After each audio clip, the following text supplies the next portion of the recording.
자리에서 한 번 더 일어나겠습니다. 자리에서 일어나겠습니다. 아모스 1장 9절과 10절 말씀을 오늘 종교개혁 주일 텍스트로 받겠습니다. 아모스 1장 9절로 10절입니다. 같이 한번 다 같이 읽겠습니다. 시작.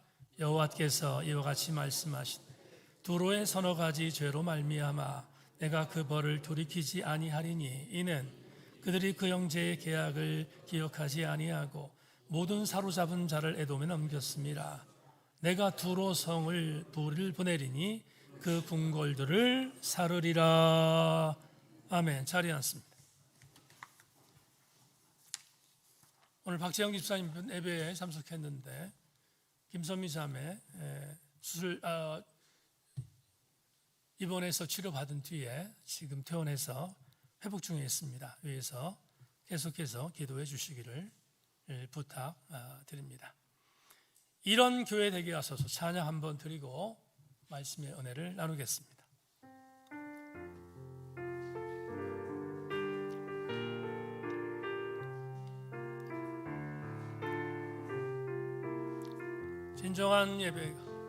진정한 예배가 숨쉬는 교회, 주님이 주인 되시는 교회, 믿음의 기도가 쌓이는 교회, 최고의 찬양을 드리는 교회, 말씀이 살아 움직이는 교회, 성도의 사랑이 넘치는 교회, 섬김과 헌신이 기쁨이 되어 열매 맺는 아름다운 교회, 주님의 마음 닮아서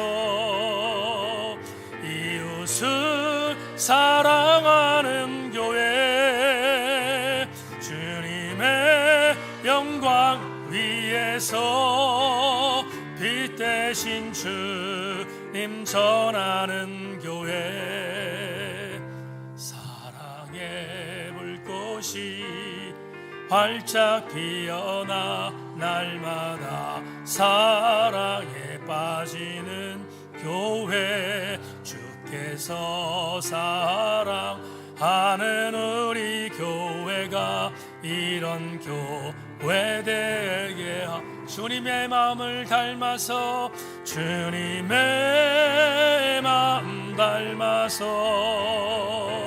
이웃을 사랑하는 교회, 주님의 영광을 위해서 빛 대신 주 전하는 교회, 사랑의 불꽃이 활짝 피어나 날마다 사랑에 빠지는 교회, 주께서 사랑하는 우리 교회가 이런 교회, 우련만 다시 한번 마지막으로 주님의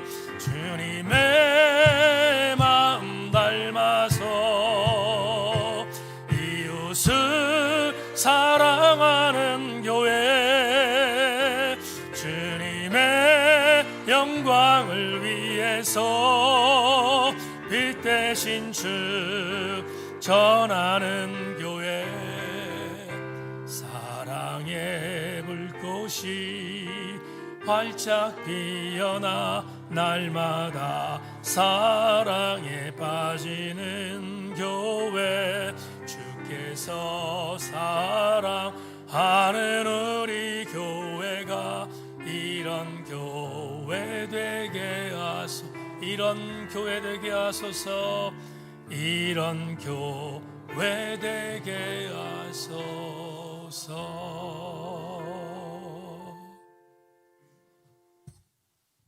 우리 세인교회가 이런 교회 되게 하여 주옵소서.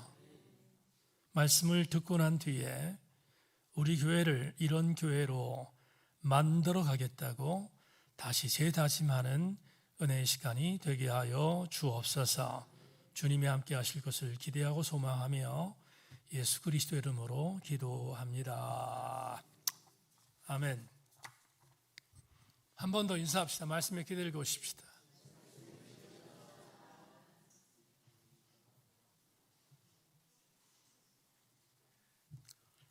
여러분과 오늘 종교개혁주일 508주년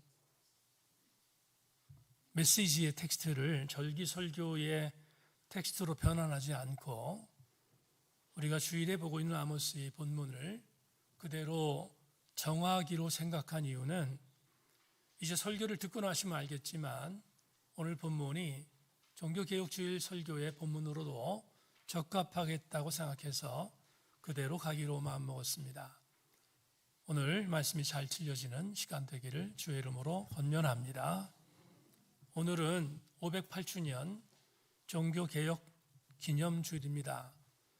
1517년 10월 30일 날 마틴 루터가 비텐베르크 성당에 95개 조항을 걸고 무너질 것 같지 않았던 중세 가톨릭의 아성을 무너뜨렸던 그날을 기념하는 날이 바로 오늘 종교개혁주일이기에 특별한 의미를 갖는 한국교회의 절기입니다. 508년 전에 마틴 루터를 비롯한 많은 주의 종들이 세 가지의 캐치플레이스를 걸고 종교개혁을 이뤄냈습니다. 오직 믿음만으로 하는 솔라 피데와 오직 성경만이라고 하는 솔라 스크립투라, 그리고 오직 은총만이라고 하는 솔라 그라티아라는 제안을 갖고 508년 전에 무너져가는 타락한 캐톨릭의 반기를 들고 오늘날 한국교회의 개신교회를 탄생하도록 만들었던 것, 우리는 기념해야 합니다. 오직 믿음만으로, 오직 성경만으로, 오직 은총만으로 하는 세 가지는 타협할 수 없는 개신교회의 가장 중요한 원색적인 복음입니다. 이 세 가지의 원색적 복음을 갖고 지난 508년 동안 전 세계의 개신교회는 굳건히 사역을 감당해 왔습니다.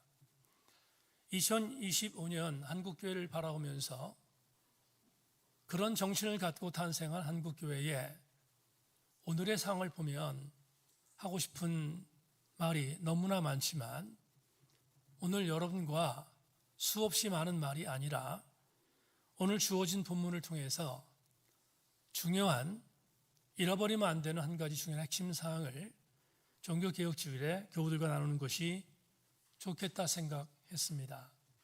그래서 오늘 설교는 그 어느 때보다도 우리 교우들에게 중요한 의미를 부여할 것입니다. 공교롭게 어제 사탄과의 싸움이 치열했습니다. 저는 개인적으로 예배일 날 두통이 오지 않도록 정말 최선을 다해서 몸을 준비하는데 어제 두통이 너무 심해서 설교 준비에 굉장한 많은 어려움이 있었습니다. 하지만 정말 최선을 다해서 말씀을 준비했는데 우리 교우들 모두가 말씀에 잘 집중해 주셔서 주의 종이 준비한 말씀이 여러분들에게 잘 접목되기를 다시 한번 주의 이름으로 부탁드립니다. 오늘 본문을 다시 한번 숙독해 보겠습니다. 자막을 통해서 본문을 한번 보겠습니다.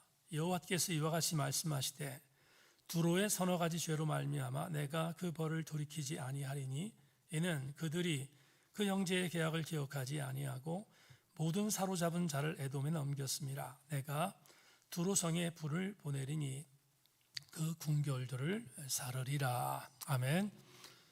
이제 사진 하나를 여러분들에게 보여드리겠습니다. 여러분 사진을 잘 주목해 주기를 부탁드립니다. 지금 저 사진을 보시면 나오지만 예루살렘이라는 이스라엘의 수도가 보이죠. 그리고 그 위쪽으로 세겜, 무기또, 갈멜산이 보입니다. 그리고 조금 더 위로 올라가면 여러분 할몬산이라는 산이 보이시죠? 네, 거기까지가 이스라엘 영토입니다. 그런데 헬몬산 왼쪽으로 보시면 왼쪽에 두 도시가 기록되어 있습니다. 하나는 시돈이고 하나는 두로입니다. 오늘의 지형으로 표시하면 시돈과 두로는 지금의 레바논에 해당되는 땅입니다. 그런데 지금도 마찬가지지만 이 아모스가 기록될 당시에도 시돈과 두로는 이방 땅이었습니다.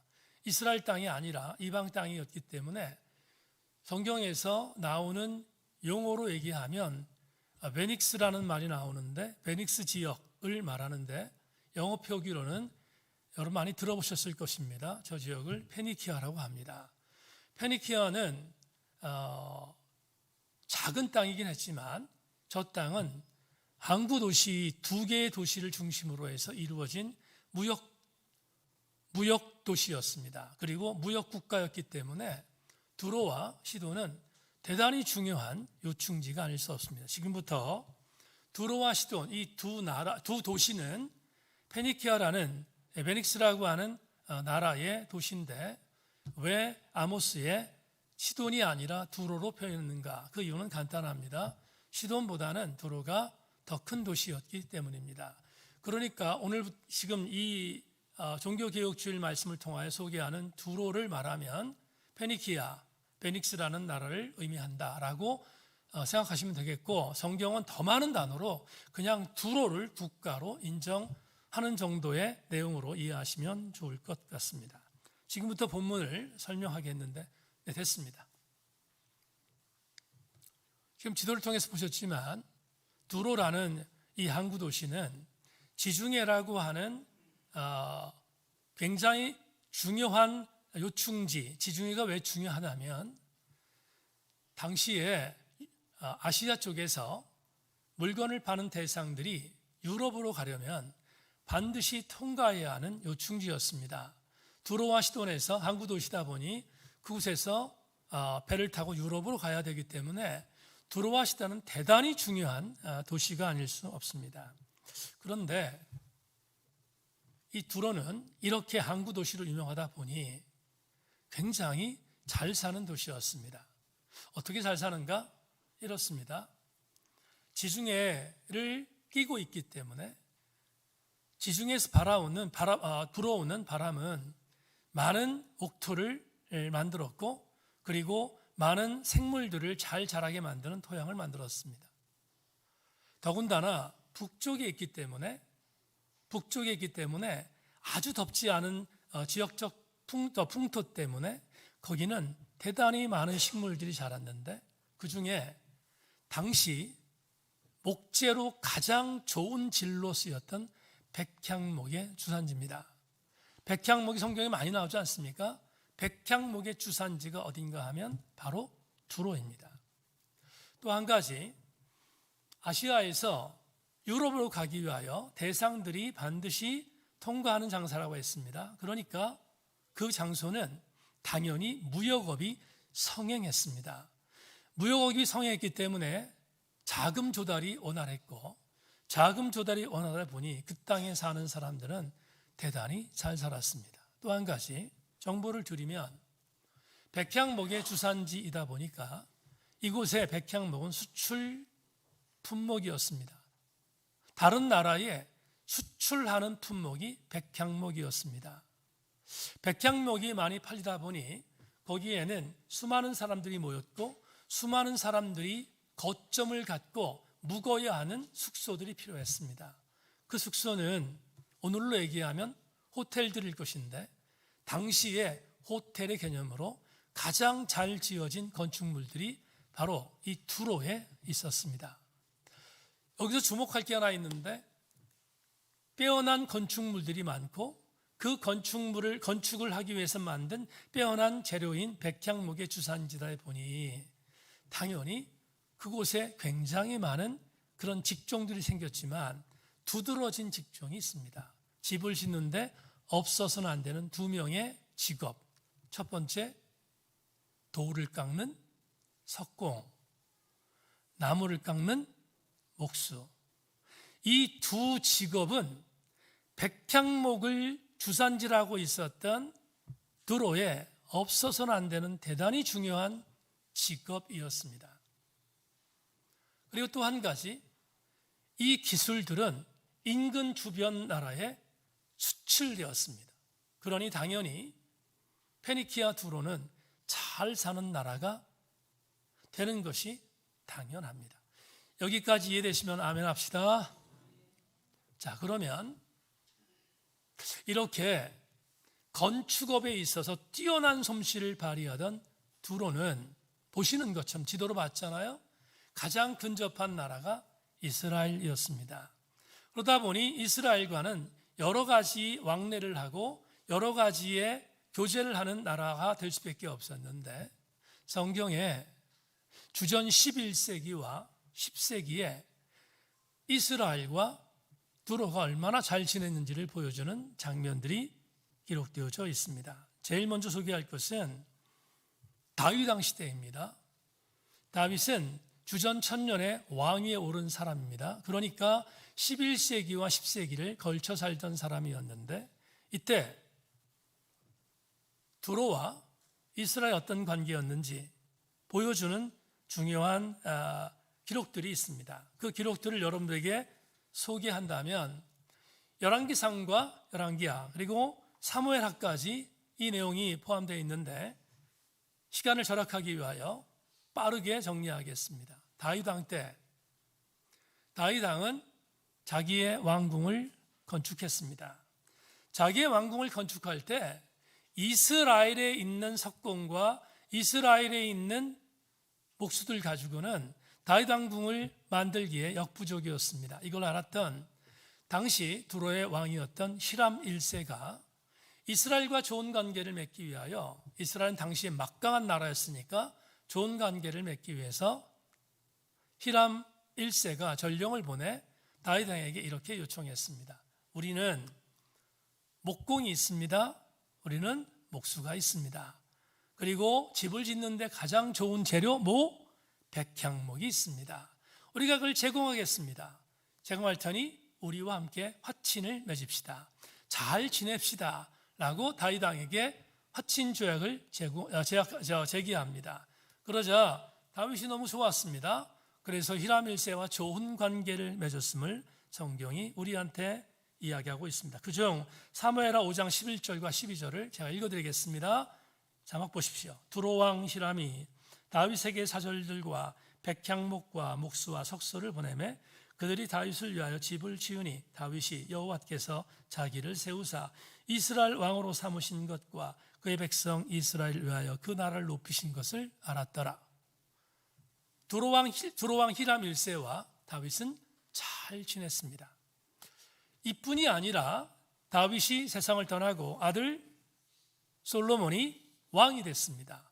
솔로몬이 왕이 됐을 때는 솔로몬이 왕으로 즉위한 게 주전 960년이니까 40년 뒤에 이 조약이 변했는가? 변하지 않은 것 같습니다.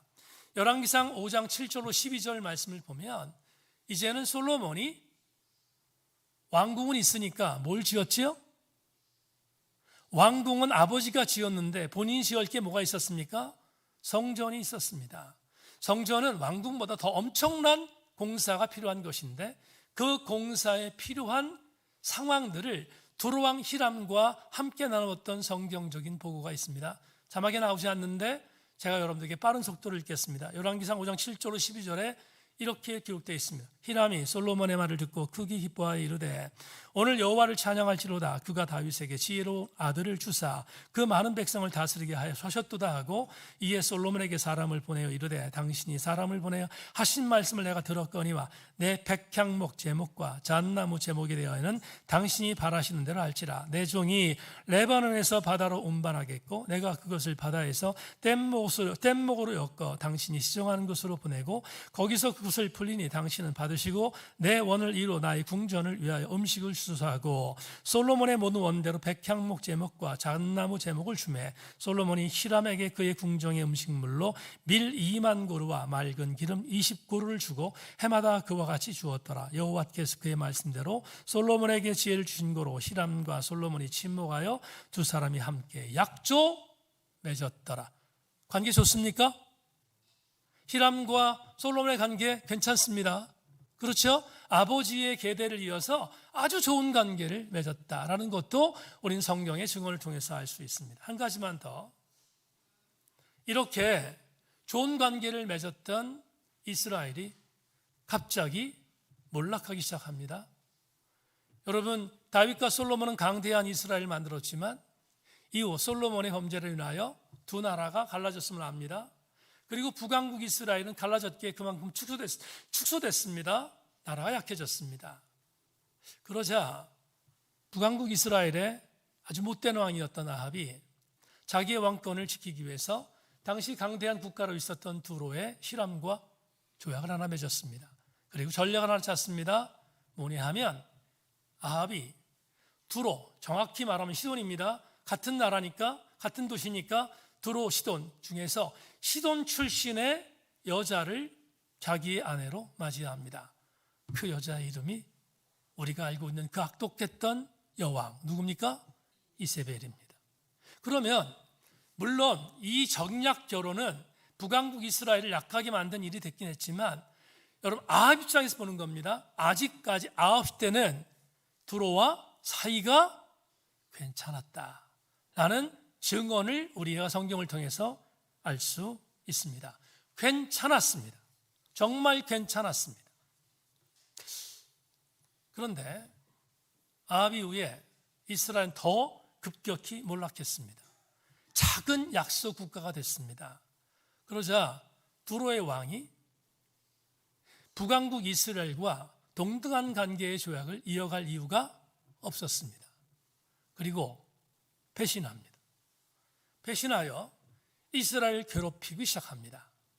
그리고 오늘 본문 여러분 9절에서 말했던 것처럼 9절에 이런 단어가 나오죠. 어떤 단어가 나오냐면 형제의 계약이라는 단어 나오죠. 9절 보십시오. 형제의 계약이 있습니까? 그 형제의 계약이 있습니다. 이게 다윗과 솔로몬과 아합 시대에 맺었던 국가적 조약인데 이걸 깨트립니다. 깨트리고 이스라엘을 침공합니다. 그런 뒤에 이스라엘 침공했던 두로는 이스라엘 나약한 자들을 포로로 잡아갔습니다. 그리고 포로로 잡아간 뒤에 에돔이란 나라에 팔아 넘겼음을 오늘 9절이 고발하고 있습니다. 여러분, 아모스 예언서는 이렇게 말합니다. 하나님이 내게 말씀하셨다. 두로의 서너 가지 죄 중에서 이스라엘의 사람들을 잡아서 노예로 만들고 팔아넘긴 그 일을 내가 용서하지 않을 거다. 아모스를 통한 신탁입니다. 그리고 10절에 뭐라고 말합니까? 10절에 이렇게 분명히 선포하죠. 내가 두로 성에 불을 보내리니 그 궁궐들을 사르리라. 역사는 우리에게 분명히 제시합니다. 역사에 두 번에 걸쳐서 두로는 멸망을 당하는 전쟁을 치릅니다. 첫 번째는 기원전 586년에 있었던 바벨론의 느부갓네살에 의하여 1차 침공을 받고 거의 나라가 몰락합니다. 하지만 완전히 몰락하지 않습니다. 근데 아시는 것처럼 바벨론이 바사로, 바사는 헬라로, 헬라의 알렉산더 대왕이 남아있는 두로를 점령하게 침공합니다. 그리고 기원전 332년에 헬라의 알렉산더에 의해서 두로는 역사의 지도에서 사라집니다. 그러면 10절의 예언이 뭐한 겁니까? 성취된 것입니다. 여러분이 자꾸 묻는 이유가 있습니다. 여기까지 이해되시면 아멘 합니다. 아멘. 자, 지금부터 여러분들에게 지난 블레셋 가사의 범죄가 인신매매라고 했습니다. 그런데 참 동일하게 오늘 두로의 범죄도 뭡니까? 인신매매였습니다. 북왕국 이스라엘의 나약한 자들을 사로잡아 에돔에 팔아넘겼으니까 인신매매였습니다. 자, 인신매매 지금 캄보디아에 있었던 일이 있어서 그런지 모르지만 굉장히 화두로 떠올랐습니다. 어제 아내가 며느라이하고 통화를 했습니다. 통화를 했는데 뭐 좀 전할 얘기가 있어서 통화를 했습니다. 전화를 통화하는데 옆에서 귀동냥으로 들었습니다. 뭐 들으려고 들은 거 아닙니다. 하여튼 귀동냥으로 들었는데 아내가 며느라한테 물었습니다. 은지야 지금 어디 있니? 그랬더니 어머니 지금 불광천에서 걸으면서 운동하고 있어요. 그때 시간이 저녁 9시쯤 됐습니다. 9시쯤에 불광천을 걷고 있는데 불광천에 서울에 사람들 얼마나 많겠습니까? 근데 갑자기 아내가 너 이 시간에 이 늦은 시간에 거기서 그 운동을 하면 어떡하니? 누가 잡아가면 어떡해? 이렇게 아내가 며느라한테 말해 별 걱정을 다 합니다. 하여튼 그렇게 얘기를 했습니다. 그러자 며느라이가 어머니 누가 잡아가요? 안 잡아가요. 그랬더니 아내가 한마디 더 합니다. 너 아직 처녀 같아서 그래서 잡아갈 수 있는 가능성이 있으니까 빨리 들어가. 그리고 일반적으로 말하는 시어머니의 뭐겠어요? 시어머니 잔소리로 한마디 했습니다. 그랬더니 며느라이가 아무도 저를 처녀로 안 봅니다. 처녀로 안 봅니다. 그리고 이제 서로 얘기를 했습니다. 근데 갑자기 어떤 생각이 들었냐면 우리 교회의 여자 성도들 중에서 밤 9시쯤에 초록길을 걷는 사람들이 있습니다. 이름을 말하면 이선민, 이선영, 민병수, 허희정. 요새 허희정 집사는 뭐 잠깐 안 나올 때도 있다는 얘기 들었습니다. 근데 제가 지난번에 만났거든요. 만났는데 다 처녀들 같아요. 처녀들 같아서 제가 그랬어요. 제발 좀 일찍 좀 걸어라. 일찍 좀 걸어라. 그랬더니 목사님 괜찮아요. 아무도 저는 처녀로 보이는데 안 보인다는 거예요. 그래서 걷는 거예요. 걷는 건데 나름대로 염려가 되는데 그 생각이 떠올랐습니다. 여러분 우리 대한민국이 대단히 안전한 나라인데 왜 갑자기 인신매매라는 것이 걱정이 되는 나라가 됐을까? 이유가 뭘까? 여러분 지난주에 설교를 되짚어 보겠습니다. 지난 설교에 블레셋은 사람을 팔았습니다. 왜 팔았는가 하면 그들을 성의 도구로 농락하기 위해서였음을 지난주에 말씀드렸습니다. 그러니까 성적 탐닉의 도구로 노예들을 팔아넘겼습니다. 그건 블레셋의 죄였습니다. 근데 오늘은 약간 스펙트럼이 다릅니다. 똑같이 팔아넘겼습니다. 왜 팔아넘겼는가? 같은 의미이긴 하지만 좀 다르게 변화합니다. 돈 때문입니다. 돈 때문에 팔아넘겼습니다. 노예로 팔아넘기면 그만큼 수익이 들어오니까 너무 나쁜 놈들 아닙니까? 뭐가? 여러분 둘은 잘 살았습니다. 잘 살았는데 그랬으니까 얼마나 더 나쁜 놈들입니까? 돈 때문에 그랬습니다. 돈 때문에 사람을 팔아 넘기는 행위는 하나님께서 용서하지 않겠다고 분명히 말씀하신 것입니다. 자, 그러면 이제 마지막 오늘 설교의 레마로 들어가기 위해서 한 가지만 질문해 보겠습니다.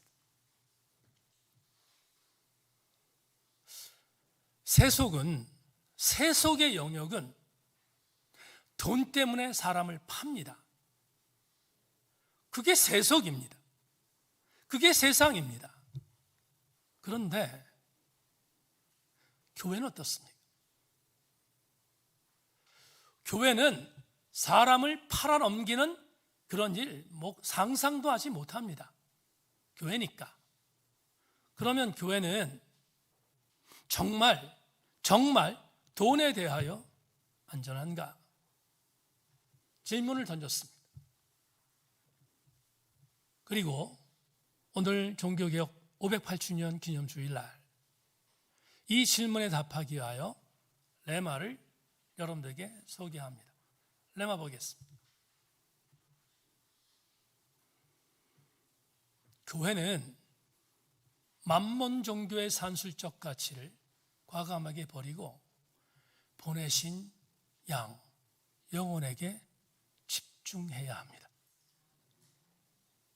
이제부터 여러분에게 이런 메시지를 드리고 싶습니다. 여러분, 대한민국은 민주주의입니다. 맞습니까? 대한민국은 민주국가입니다. 민주국가니까 당연히 민주적이어야 합니다. 그런데 사회적 관점으로 표현할 때 민주주의를 다른 단어로 씁니다. 자본주의라고 합니다. 많은 사람들은 자본주의라는 단어를 쓰면 저 사람 공산주의 아닌가 이렇게 표현하는데 저는 그렇게 생각하지 않습니다. 자본주의라는 말은 사회학적인 단어로 당연한 것입니다. 왜냐하면 민주국가는 자본에 대한 부분으로 통해서 이루어지고 있는 나라들이니까 그건 나쁜 말이 아닙니다. 그런데 뭐가 나쁜 말입니까? 자본주의는 나쁘지 않아요. 나쁘지 않은데 어떤 극단적인 공산주의자들이나 아니면 사회주의자들은 자본주의라는 말 자체에 대한 부분도 아주 정말 색안경을 끼고 볼 때가 많지만 저는 자본주의라는 말에 대해서 나쁜 의미로 해석하지 않습니다. 문제는 뭐냐 하면 그 자본주의를 구성하고 있는 모든 사람들을 물질적 가치로 계산하는 천박한 자본주의가 문제입니다. 100번 1000번 양보합니다. 천박한 자본주의에 있는 사람들은 사람을 돈으로 평가합니다. 돈으로 계산합니다. 물론 예외가 있습니다. 여러분, 정상적인 고용인과 피고용인의 관계는 당연히 옵션을 달아야 합니다. 그건 여러분 노동력이니까. 그건 나쁜 일이 아니잖아요. 그거 말고 정말로 힘이 있는 자가 힘 없는 자를 힘으로 짓누르는, 그래서 물질로 막 가늠하는 이런 천박한 자본주의는 경계해야 합니다. 그런데 100번 1000번 양보합니다. 세상은 그럴 수 있습니다. 왜냐하면 세상이니까. 하지만 교회마저도 교회의 구성원들을 물질적 가치로 재단한다면 그게 어떻게 교회일 수 있습니까? 에이 목사님, 교회에서 그런 일이 있습니까? 설교의 마무리에 여러분들에게 말씀드립니다. 요한복음 21장 말씀을 잠깐 묵상하는데, 이 요한복음 21장은 여러분 소그룹 성경 공부를 통해서 또 설교 통해서 많이 들은 말씀이라서 여러분 절대로 낯설지 않습니다. 요한복음 21장 15절로부터 17절 말씀을 제가 빠르게 읽겠습니다. 그들이 조밥 먹은 후에 예수께서 시몬 베드로에게 이르시되 요한의 아들 시몬아, 내가 이 사람들보다 나를 더 사랑하느냐 하시니 이르되 주님 그러하나이다. 내가 주님을 사랑하는 줄 주님께서 아시나이다. 이르시되 내 어린 양을 먹이라 하시고, 또 두 번째 이르시되 요한의 아들 시몬아, 내가 나를 사랑하느냐 하시니 이르되 주님 그러하나이다. 내가 주님을 사랑하는 줄 주님께서 아시나이다.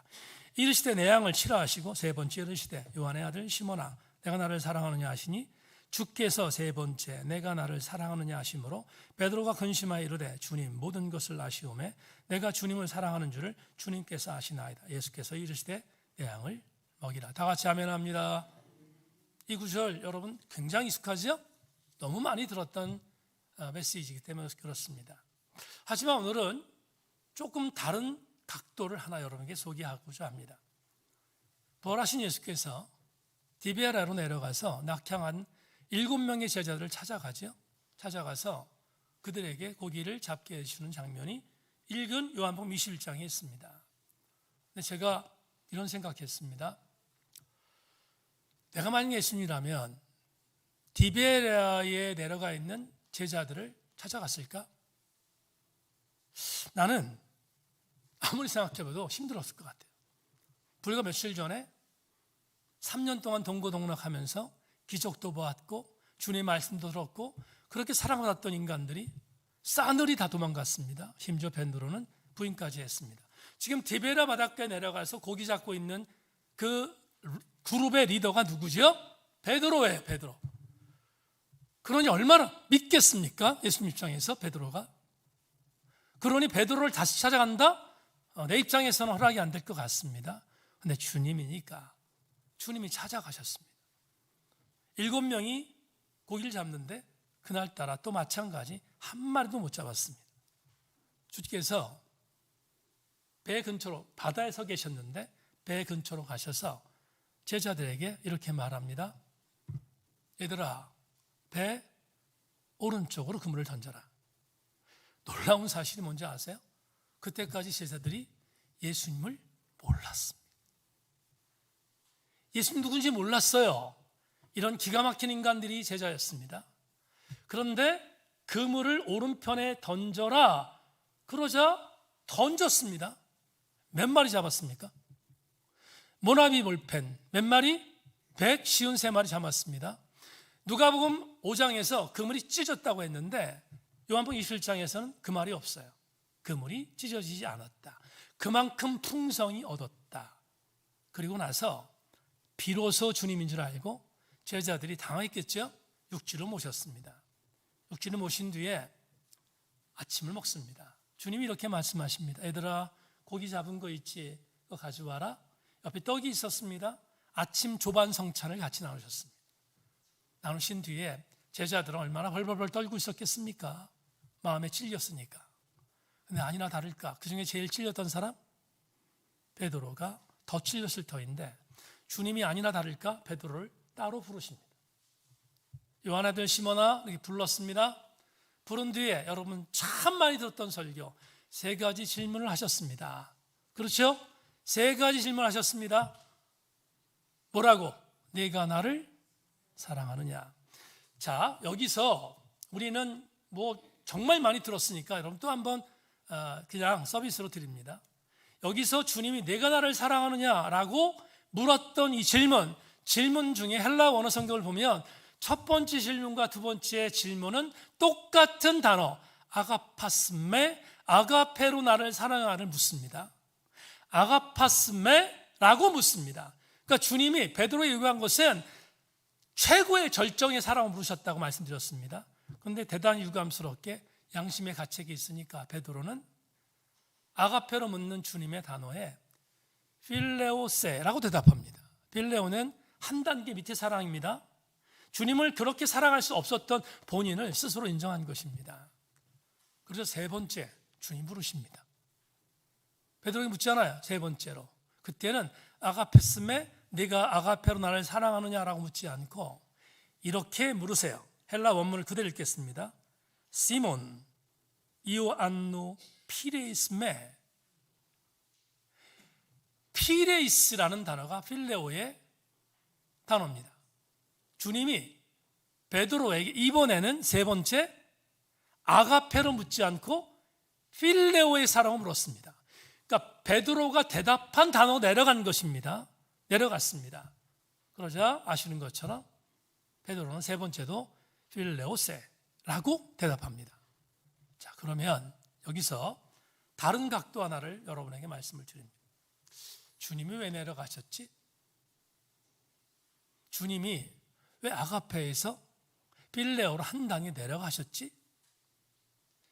어제 두통이 굉장히 심해서 설교 준비를 쉬엄쉬엄 했어요. 이렇게 계속 할 수가 없을 정도로 아파서. 그러다가 초점을 일으킬까 봐 굉장히 많이 제가 조심했습니다. 조심하고 그리고 이 본문을 좀 쉬었다가 원고를 작성했는데 쉬다가 온 감동이 뭐냐 하면 왜 주님이 내려가셨지? 그 이유가 뭐지? 그러다가 이런 생각이 들었습니다. 수준이 되지도 않은 베드로에게 계속해서 당신의 최고의 사랑의 절정인 아가페로 물을 수 없었다. 그러면 이런 결론이 온 겁니다. 아, 그렇구나. 주께서 베드로의 수준으로 내려갔다는 것은 베드로의 영혼을 보셨다. 이렇게 해석했어요. 베드로의 영혼을 보셨구나. 아주 쉬운 말로 눈높이를 낮춘 것입니다. 왜 낮췄을까? 지금 가슴이 애타고 있는 베드로의 영혼을 다시 한번 살리기 위해서였어요. 증거가 어디 있습니까? 증거가 있습니다. 요한복음 20장 17절에서 이런 표현이 있잖아요. 3번째 물으실 때, 제가 그대로 읽을까요? 3번째 이르시되 요한 아들 시몬아 내가 나를 사랑하시니 주께 세 번째 내가 나를 사랑하느냐 하심으로 베드로가 뭐하여 가로되? 근심하여 가로되. 베드로는 근심했어요. 그럴 수밖에 없잖아요. 세 번째 질문이니까 근심할 수밖에 없습니다. 불과 며칠 전에 내가 저 예수를 저주하며 맹세하는데 모른다라고 말했으니까 베드로는 근심할 수밖에 없었습니다. 이 근심하다라고 하는 헤루페스라는 헬라어 단어의 원어는 문자적으로 이런 뜻입니다. 불편했다. 불편했다. 당연하죠. 불편할 수밖에 없습니다. 굉장히 불편하고 있습니다. 불편하고 있는데 불편했던 베드로의 영혼을 주님이 놓치지 않으셨어요. 그리고 그 영혼을 위해서 주님은 베드로에게 필레오로 부르신 것이다. 이게 여러분 예수 그리스도께서 베드로라는 가치를 산술적 가치로 보지 않고 영혼의 가치로 봤다는 대단히 중요한 감동입니다. 많은 사람들이 한국교회가 위기라고 합니다. 왜 위기라고 하는가? 여러 가지 이유가 있겠습니다만은 한국교회가 위기인 것은 교회의 위상을 외형으로 보기 때문입니다. 예산이 엄청난 교회, 신자 수가 엄청난 교회, 직분자가 셀 수 없을 만큼 많은 교회, 그래서 여러 가지 부분에 사회적으로 주목이 대상이 되는 교회가 진짜 교회고, 그렇지 않은 교회는 교회로 인정하지 않는, 뭡니까? 교회마저도 교회의 가치를 산술적으로 보는 것입니다. 이제 마무리하겠습니다. 여러분, 우리 교회가 부교육자 없이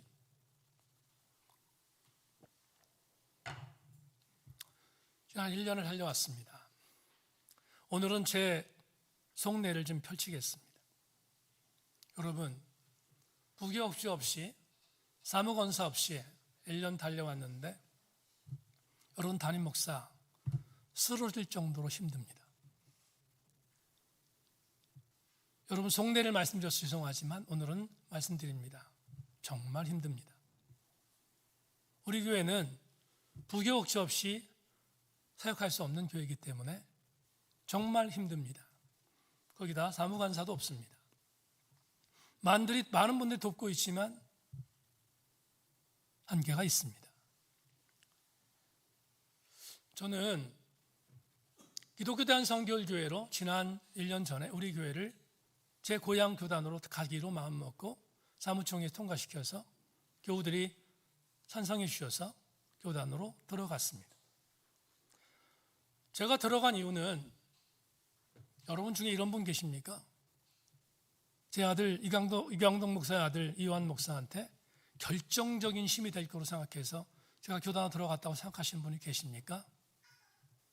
여러분 말씀드립니다. 우리 제천세인교회가 이광동 목사의 후광으로 이완 목사의 뒷일을 책임질 정도로 우리 교회는 그렇게 큰 교회가 아닙니다. 저는 우리 교회를 제 아들 목사의 후광을 위해서 교단으로 가입한 것이 아닙니다. 제 생각은 부교육자 김한희 목사가 교단으로 떠난 뒤에 어떻게 할까를 고민하다 기독교 대한성결교회는 대한기독교 나사성결에 비해서 5배가 큰 교단입니다. 그러면 부교육자를 청빙함에 있어서 5배 정도는 여유가 있을 거로 생각하고 가장 결정적인 이유는 부교육자 청빙 때문에 돌아간 것입니다. 그렇게 1년이 지났습니다.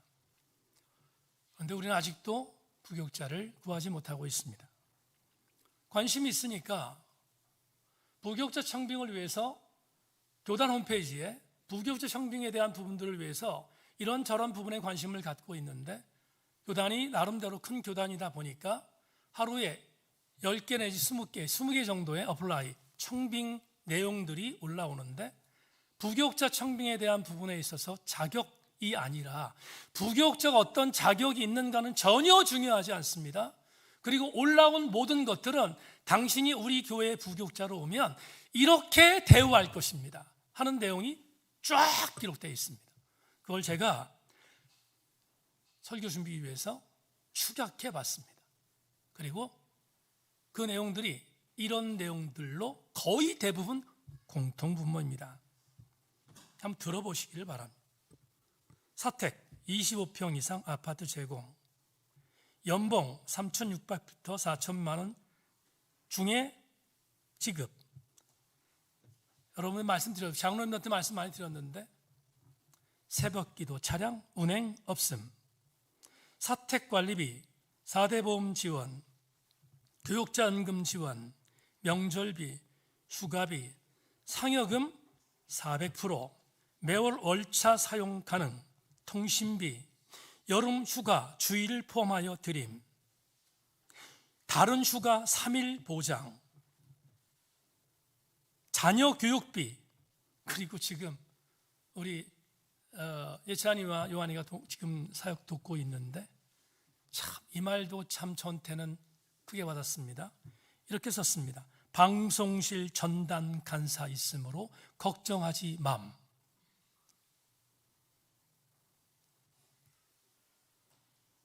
대동소이합니다. 저는 금년 연초에 교단 홈페이지에 올리기 위해서 우리 교회에 모실 부교육자에 대한 자격 조건을 한 줄로 쓴 적이 있습니다. 지금 갖고 있는데 올리지 못했습니다. 왜? 이렇게 썼기 때문입니다. 제가 교단 홈페이지에 올리려고 하는 우리 교회 부교육자 청빙 대상자 자격 조건은 한 문장입니다.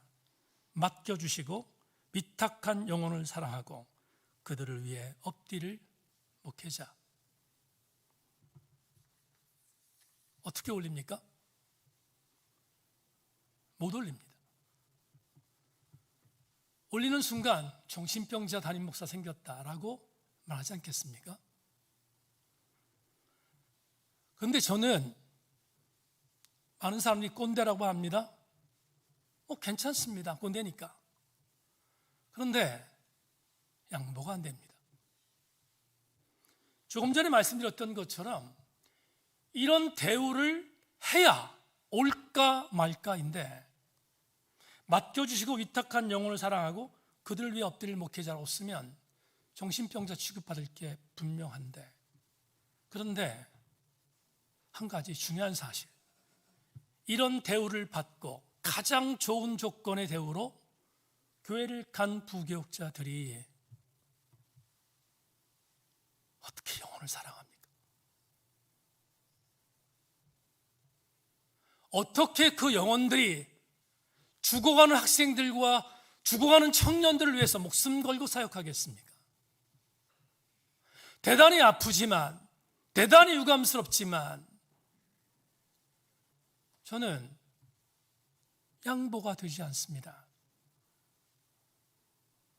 하나님의 교회, 사람을 납치해서 팔아넘기는 인신매매, 교회 상상도 할 수 없는 범죄입니다. 그러면 교회는 든든한가? 교회도 부교육자를 청빙할 때 사람을 가치로 판단하잖아요. 어떻게? 물질로.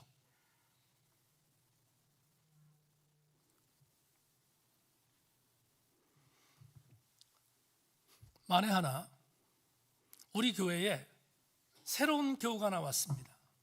윤분옥 자매님이 몇 달 전에 우리 교회에 등록하셨습니다. 눈물 날 정도로 감사합니다. 누가 우리 교회에 나왔습니다.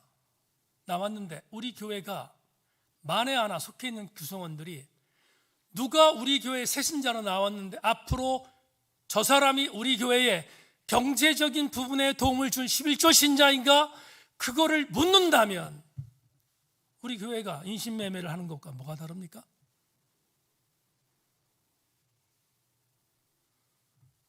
여기 이 목사가 있습니다.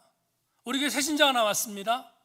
와, 타고 있는 차 100이랑 몇 cc가?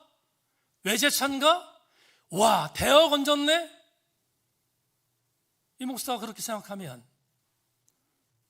저는 괴물입니다. 목사가 아니라 괴물입니다.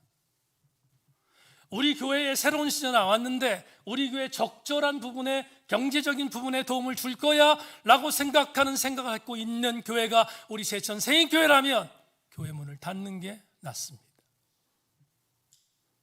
교우 여러분, 오늘 508주년 기념주일입니다. 교회는 물질이 필요합니다. 물질이 필요하지 않지 않습니다. 그러나 물질은 필요하지만 교회의 가장 중요한 우선적인 순위는 물질이 아니라 영혼입니다. 우리 교회 교우들에게 정말로 간절히 간구합니다. 여기 서 있는 담임 목사가 끝까지 영혼을 사랑하는 목사가 되기를 위해서 기도해 주시기를 소망하고, 여러분들도 영혼을 사랑하는 교회, 영혼을 사랑하는 성도들이 되어주기를 정말로 소망합니다. 그럴 때 우리 교회는 508주년 종교개혁주일, 508년 전 마틴 루터를 중심으로 한 수많은 성각자들이 교회다운 교회를 만들기 위해 노력했던 그 정신으로 온전히 쓰는 교회로 회복되지 않겠습니까? 모쪼록 우리 교회, 사람을 물질적 가치로 판단하는 것이 아니라 주께서 베드로를 위하여 디베라 바닷가로 직접 가셨던 것처럼 영혼을 사랑하는 우리 교회 성도들 다 되기를 주님의 이름으로 권면합니다. 찬송가 390